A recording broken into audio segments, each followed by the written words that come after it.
my great-grandfather, Robert Stair, started buying the farm in little pieces in the 1880s. He came here from Germany as a teenager, and as soon as he was able to get out on his own, he was a butcher by trade, and he wanted to raise the livestock, and so he built a slaughterhouse, which has since been torn down, but he raised the livestock here, and then used it for the meat store.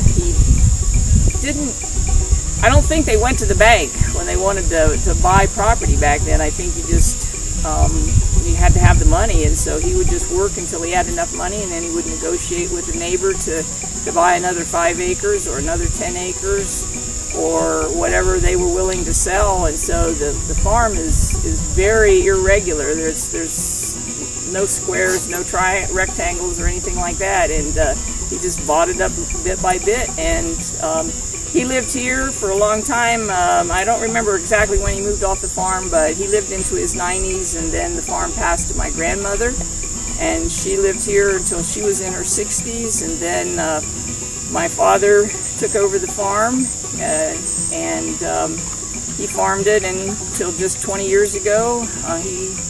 Then when he passed away, it went to my mom, and then when she passed away, it's mine, and I'm just really proud of it.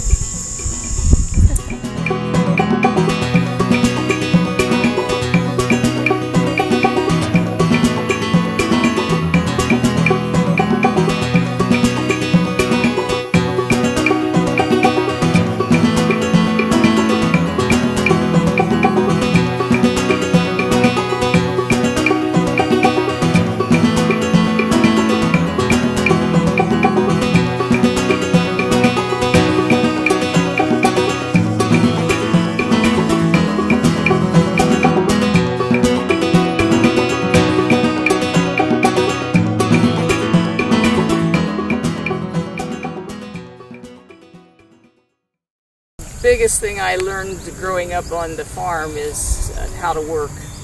I'm really grateful to my parents for that.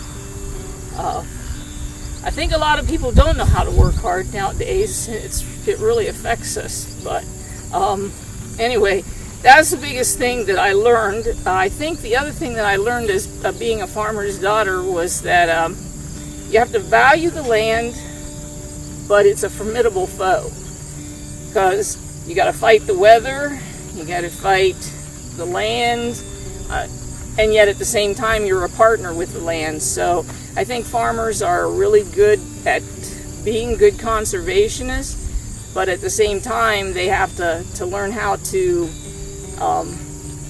conquer all of the challenges that goes along with growing things on the farm. And I watched my parents work really hard at doing that, and so that was the thing that I learned.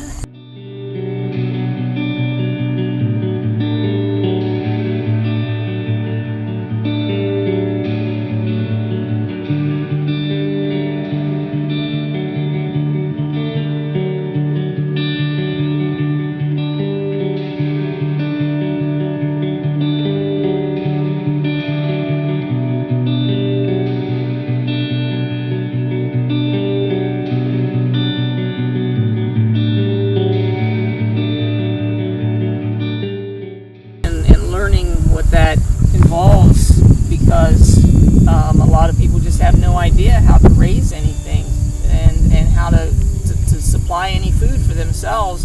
I understand you can't find jar lids in the stores now because so many people raise gardens, and now they're trying to can and preserve stuff. And a neighbor lady said last week that she went I don't know how many different stores trying to find jar lids so she could can her tomato juice. I mean, I don't think I've ever remember that happening.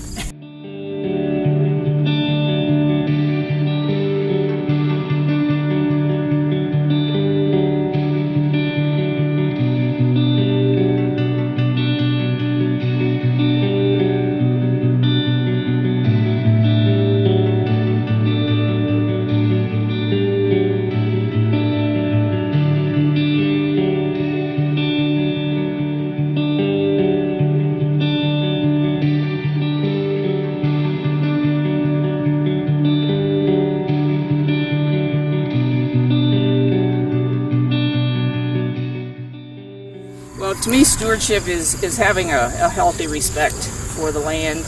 We take a lot from it, and some people take way too much from it, but I think farmers have to learn to take just what they need and still respect it and give back to it what it needs.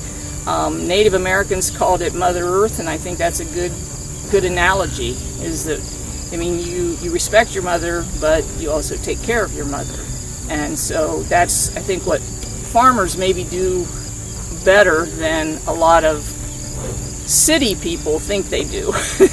I mean, because you hear a lot of people complaining about what farmers do and don't do, but for the most part, I think farmers really respect the earth, and respecting it is what stewardship is to me.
Well, my biggest concern before I put my property in a conservation easement with Licking Land Trust was the fact that I'm really the last of my family that would care enough about the farm to keep it a farm.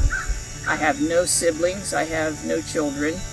I do have other family members that would be probably okay with inheriting it from me, but they're not going to keep it as a farm. They might keep it as a green space, but I just couldn't take that chance.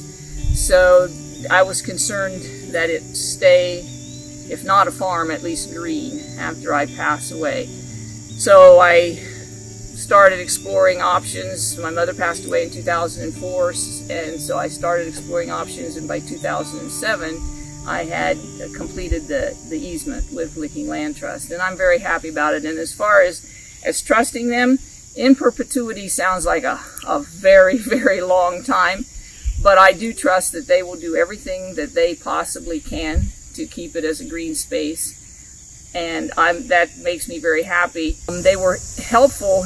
I guess it's been about maybe 3 or 4 years ago now. Across the road is the Licking Springs Golf Course, and he wanted to rezone to build some houses and some condominiums, which New York City did do that for him. And they were going to put the sewer line up through here to reach his houses, the city sewer line, and I got a notification that it was going to go across the south end of the farm. Well, I'm not in the city, I'm still in Newton Township, but it was like, this is what we're going to do. And so I called up the board, and at that time it was Candy Moore and Jeremy King, and they investigated the issue, and Jeremy attended one meeting at the New York City with me, and yes, they're going to build houses on the golf course eventually, which doesn't really excite me, but it's going to happen. But the sewer line is not going across my farm. And I'm not sure I could have accomplished that without the help of the Land Trust. So I'm very happy for what they do and for the support and for having taken my easement with them.